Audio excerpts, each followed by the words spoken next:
Let's go back to your normal voyage to the Catskills. How long does that trip usually take by car? I would say it averages 2 hours and 15 minutes, maybe 2 hours and 30 minutes. But you found another way and increased that time to 27 days. Yeah, I mean, how could I resist? If you're heading back and forth to New York City anytime soon, Casey Kelbaugh found a way that avoids tolls, traffic, road rage, and congestion pricing. It just might take a while. On today's Catscast, discovering the long path and Casey's recollections on a walk from East 4th Street in Lower Manhattan to his cabin in the Catskills. So stretch your legs and stay tuned. This episode is brought to you by Briars and Brambles Books, the go-to independent book and gift store in the Catskills. Located in Windham, New York, right next to the pharmacy, just steps away from the Windham Path. Open daily. For more information, visit briarsandbramblesbooks.com or call 518-750-8599. Catscast is sponsored by The Mountain Eagle, covering Delaware, Greene, and Schoharie counties, including brands for local regions like the Windham Weekly, Schoharie News, and Catskills Chronicle. For more information, call 518-763-6854 or email mountaineaglenews@gmail.com. On September 12th, 2024, the New York Times printed an article titled "Walking from Manhattan to the Catskills on the Long Path," and the writer, Casey Kelbaugh, writes that he discovered the path by spotting one of its trail markers behind his house in Edgewood, Greene County, New York. Here's Casey. My name is Casey Kelbaugh. I am a photographer, and I have a small boutique photo agency called Casey Kelbaugh Associates. I'm based between Alphabet City, or the East Village, East 4th Street, and my house in Edgewood, which is a hamlet within Lanesville, within the town of Hunter. I try to split my time about half and half in a perfect world, depending on work and seasons and so forth. I admitted that I didn't know too much about the long path, and Casey offered to hike a small but significant stretch of it with me. We met in Phoenicia, and he drove us to the Romer Mountain trailhead. Along the way, on a road I knew well, he pointed out a series of long path trail markers that I was now noticing for the first time. So we're actually currently on the long path. You see that swatch right there? Oh yeah. Yeah, so we're just along the southern banks of the Esopus River, and we're sort of driving through a neighborhood, but we're also on the long path.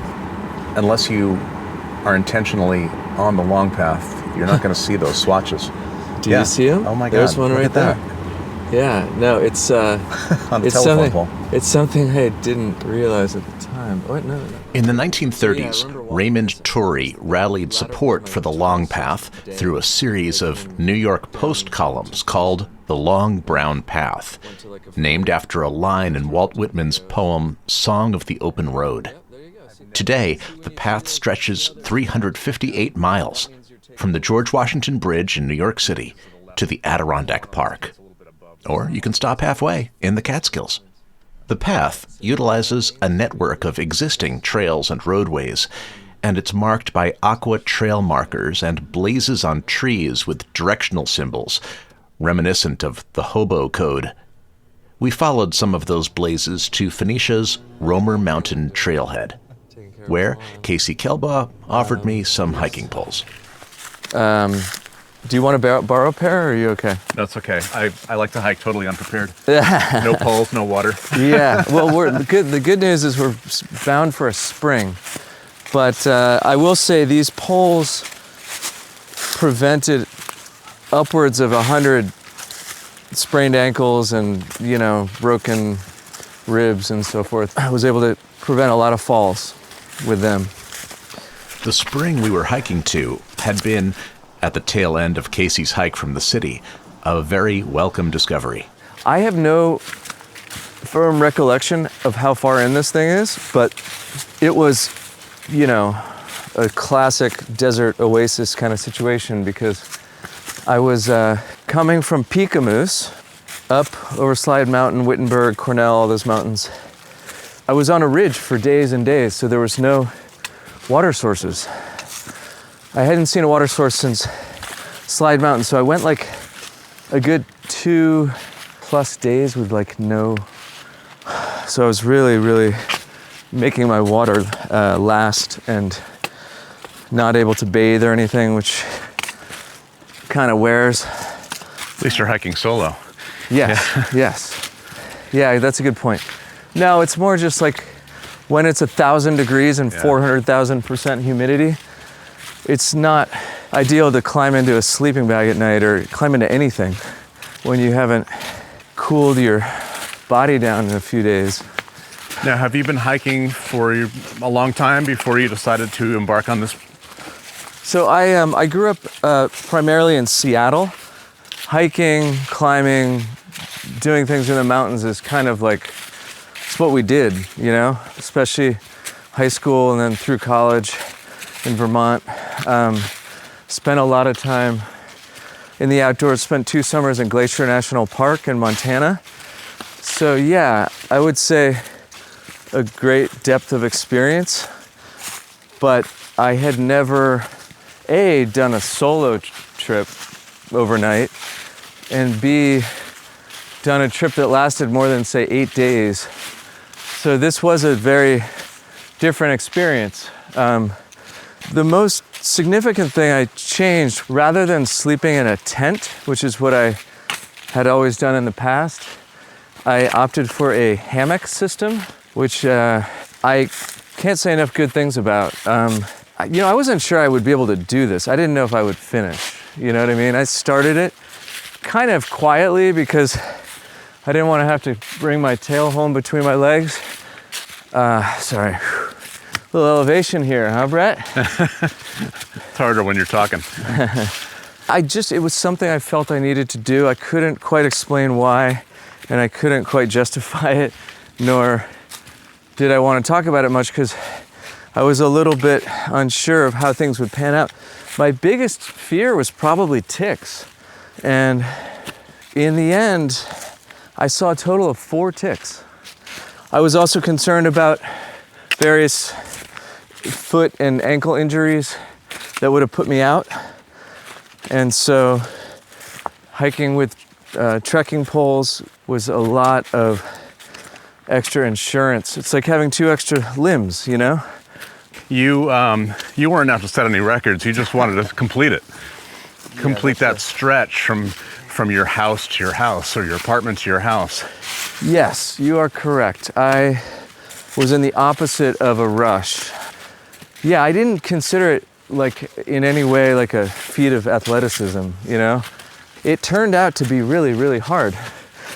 For some reason, having hiked a lot, just assumed I just had to stack up a number of days of that, you know? But the cumulative effect, I think, is pretty significant, you know? I probably averaged a little under 11.5 miles a day, which with a 35-pound pack in like peak summer heat and humidity was a lot. Sometimes I walked for upwards of 10 hours a day. You know, I'd stop, I'd take pictures, I'd write, I'd listen to things on the AirPods, and I would engage with the local towns, communities, natural features, and so forth. Normally, describe your route from the Lower East Side to Lanesville, New York. Yeah, so it's a pretty straightforward drive. It's actually one of the reasons I kind of fell in love with this area is because it was such a nice experience getting up here, because you go Palisades to the Thruway to Route 28, which takes you right into Phoenicia, as you know, and then it's Route 214. So not a lot of strip malls and kind of suburban sprawl, but having gone back and forth hundreds of times, I was starting to wonder what the connective tissue looked like between these 2 places, and you'd get little glimpses. The Thruway is like it doesn't show a lot of leg, you know? You don't see any of these roads. You don't get to see much behind the sort of like screen of trees, and you're kind of left guessing. You see a corner of an old stone house here, and then you see what looks like there's just like little hints of interesting communities along the way. And so I was curious to see how it all connected and fit together. And I do an annual hike with some close guy friends every year. And one of them was on the Devil's Path, which is up behind my house. And I saw this trail marker that read The Long Path, and it was actually just very nice graphic design, to be honest, that drew me in. And I was like, oh, well, that looks like it's something. It's not nothing, you know?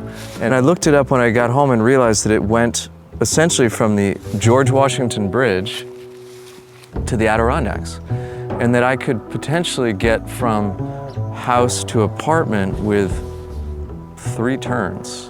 You know, 4th Street to Broadway, Broadway to the GW Bridge, GW Bridge to the Long Path. And that was just a little too seductive not to at least entertain. And when, you know, life circumstances allowed for a gap in between, I kind of saw the window and realized that I needed to go. And that happened to coincide with the first day of summer 2024.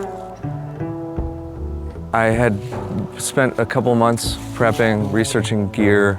The weekend prior, I was, you know, beta testing the hammock system with the tarp and the bug envelope that goes around it if needed in friends' backyards and stuff, and sleeping, you know, in people's, you know, backyards, including my own.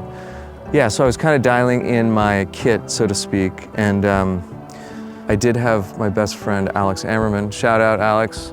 Basically, he used my car to meet me every 8 days with food if I had to swap out any gear and so forth. And then I would continue on. But every time I met with a friend or stayed at a friend's house, you know, they were obviously off trail, I would be dropped back in the exact same spot. Let's go back to your normal voyage to the Catskills. How long does that trip usually take by car? You know, I'm usually running an errand or two along the way, but I would say it averages 2 hours and 15 minutes, maybe 2 hours and 30 minutes. That's pretty good. Yeah. But you found another way and increased that time to 27 days. Yeah, I mean, how could I resist?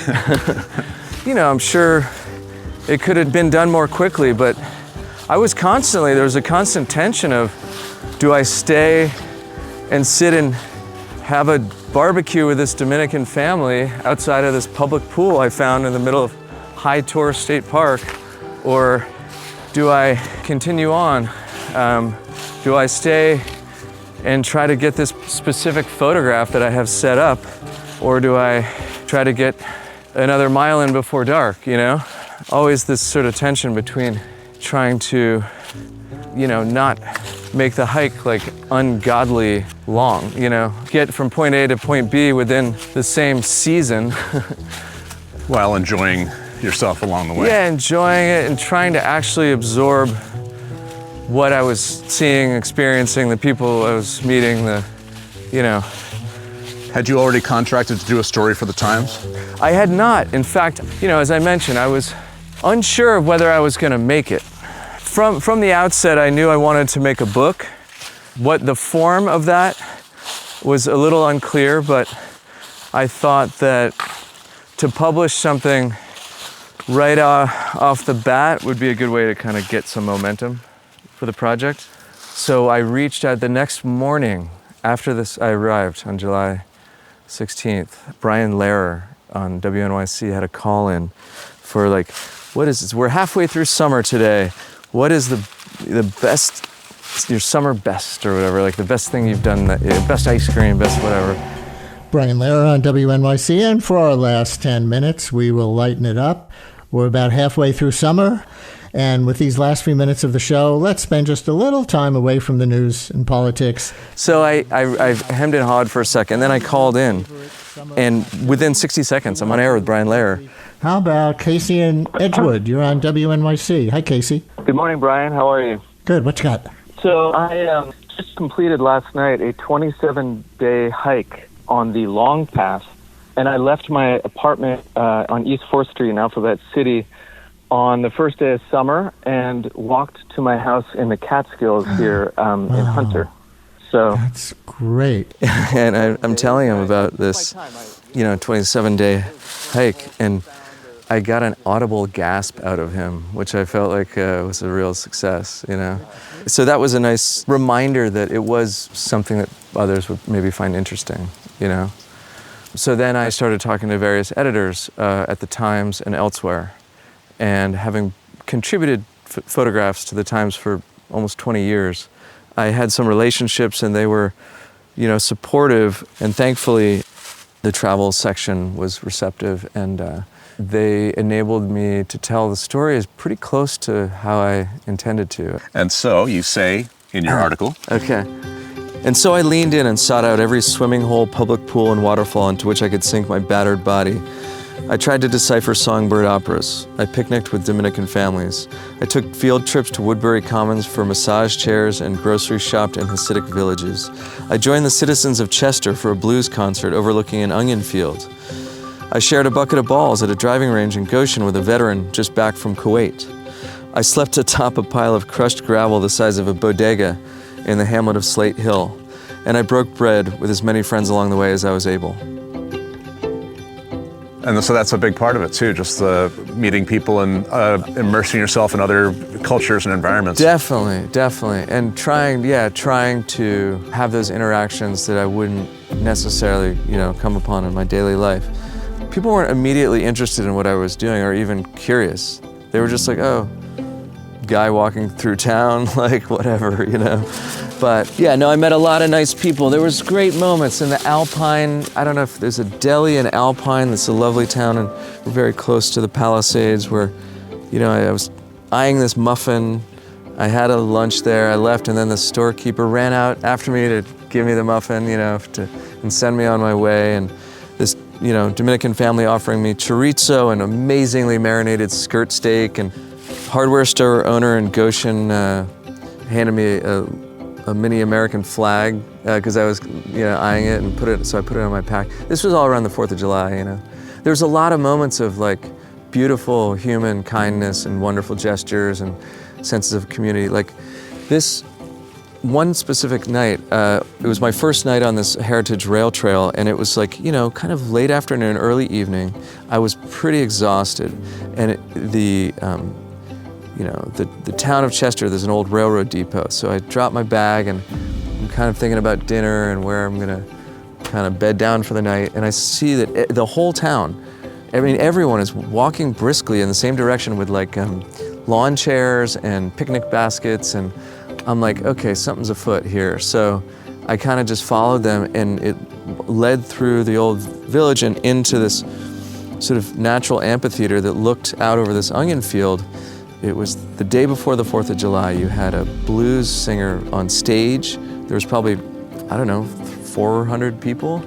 And the fire department was cooking burgers, and, you know, there's a local brewery slinging beers. And it was just like this, America. This is the America that, you know, everyone's always referring to. Everyone's just there together and enjoying, lying on blankets and dancing, and you know, kids blowing bubbles, and it was wonderful. It was really lovely.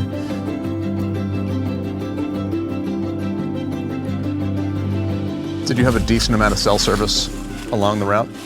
I was surprised. I had more than expected. I didn't know that I would be kind of like in and around towns and resources for a lot of it, you know? I could replenish, I could, communicate when I needed to. I also put air tags in different places so people could track me. How did you stay on the path? Did you have a app or a paper map, or how did that work? That's a good question. I used All Trails, which I thought was not particularly good for this, and I think most thru hikers use another app. And I had 14 different printed maps that covered pretty much most of it. But frankly, I needed both. There was times when one was more useful than others, or more accurate. And how important were the turquoise blazes or aqua blazes? Very, very, very, yeah. By far, it was the most well-marked trail I've ever trodden. At almost any point you stop, you could see one ahead of you and one behind you, which is really impressive, for hundreds of miles. It's kind of cool to think about, especially kind of post 9/11, post pandemic, that if you really had to, you could get back to your Catskills home if everything was closed down? That is something I really wanted to try to help people understand. This resource is unparalleled. You know, you can go from the heart of arguably the greatest metropolis on Earth to the forever wild forests and mountains of upstate New York, which are vast and incredible. There's two things on an advocacy level I'm interested in. One of which is to get a trailhead marker at the 175th Street subway station in Washington Heights, where the trailhead was moved to in 2016. There's nothing there. There's no, it took me so long to get there, and I get there, and there's nothing, and I asked people, no one had heard of it, no one knew about it. So why not make some awareness around it? And so some, little kid growing up in the neighborhood going to the park right behind it would kind of like have this thing in the back of his head. I'd love to see the first two stanzas of the Walt Whitman poem, for which the trail was named, on that plaque. Afoot and light-hearted, I take to the open road. Healthy, free, the world before me. The long brown path before me, leading wherever I choose. Henceforth I ask not good fortune, I myself am good fortune. Henceforth I whimper no more, postpone no more, need nothing. Done with indoor complaints, libraries, querulous criticisms. Strong and content, I travel the open road.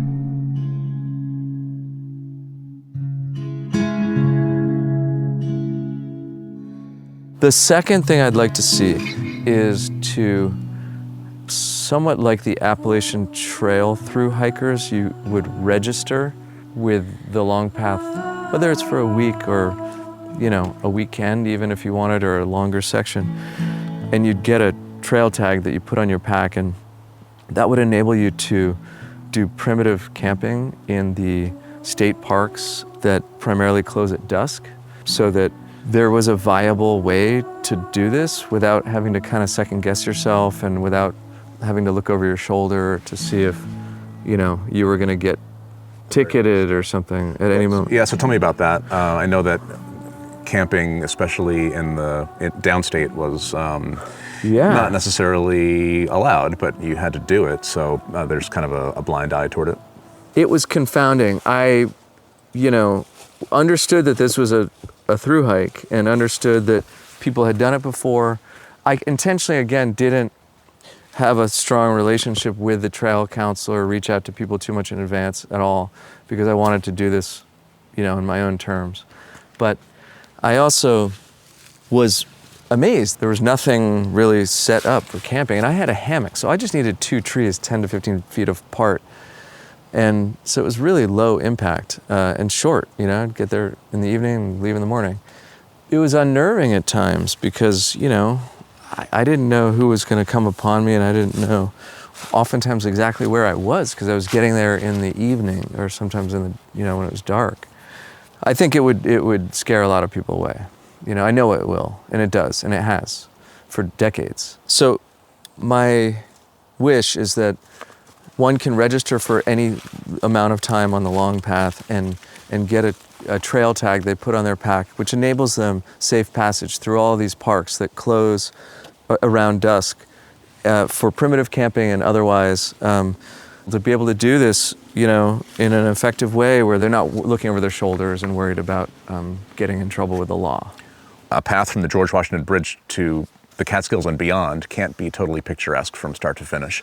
Were there stretches that were like, am I still on the path? Yeah, definitely. I mean, the most sort of soul-crushing part of it was coming down from Harriman and kind of near all around sort of like Monroe, Woodbury Commons area.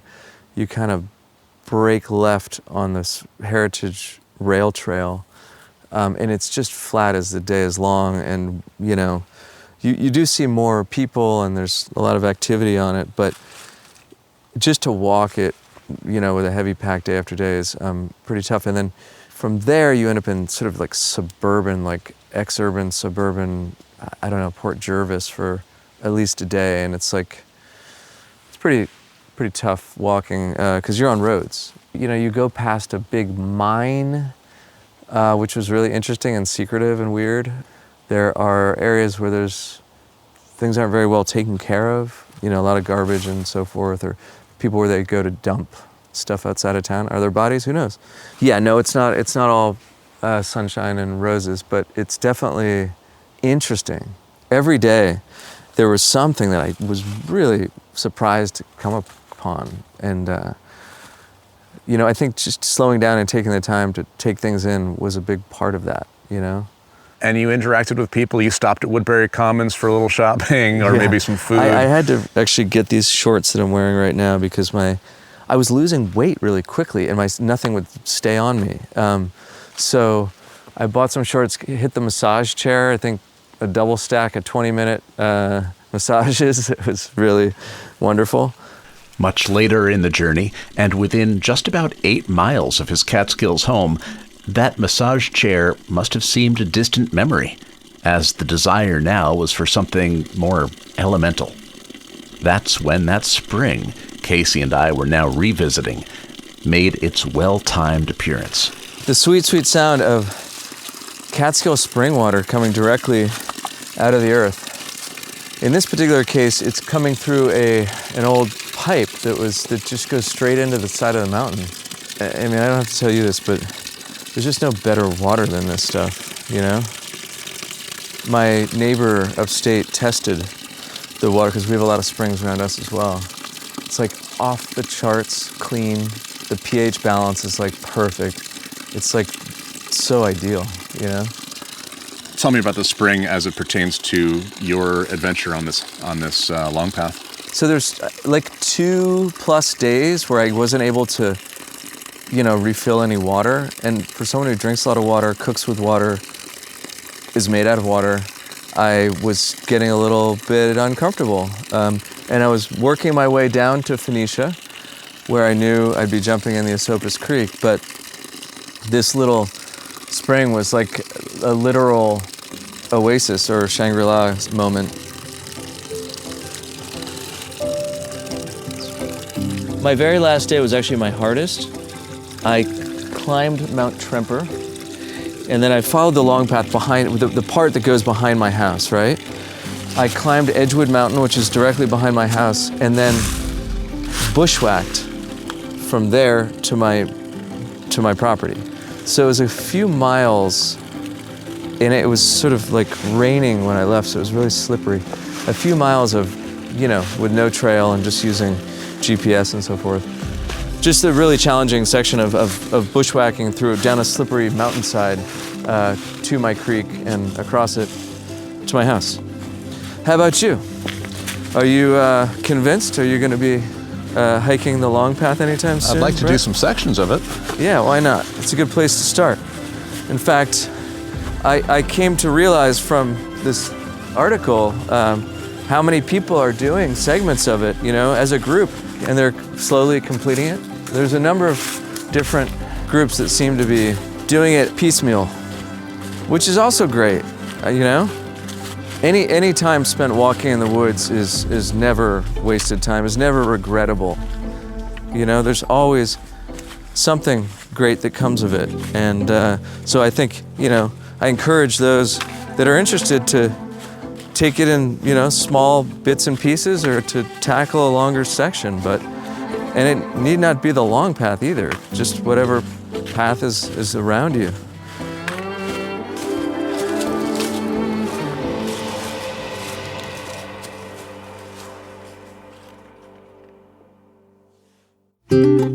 To read Casey Kelbaugh's New York Times article, Walking from Manhattan to the Catskills on the Long Path, click the link in our show notes. Many thanks to Boyd Gaines for his reading of Walt Whitman's Song of the Open Road. Transcriptions by Jerome Kozlowskis are available at catscast.com. In our last episode, we explored cave country with historian Dana Cudmore, and listeners entered to win a signed copy of his book, The Cave Electrician's Widow, The Tragedy at Howe Caverns and Dramatic Courtroom Fight for Justice, available now from Purple Mountain Press. And the winner is Dave Losi. Congratulations. Join us next time for a profile of the Catskill Forest Association and hear how my own forest consultation led to the urgent removal of several unexpected hazard trees alongside the house. Until then, I'm Brett Barry. Thanks for tuning in. This episode is supported by Hanford Mills Museum. Explore the power of the past at their 2025 events that feature woodworking, historic machines, and even ice cream. You can find a calendar of events and more information about visiting the museum at hanfordmills.org.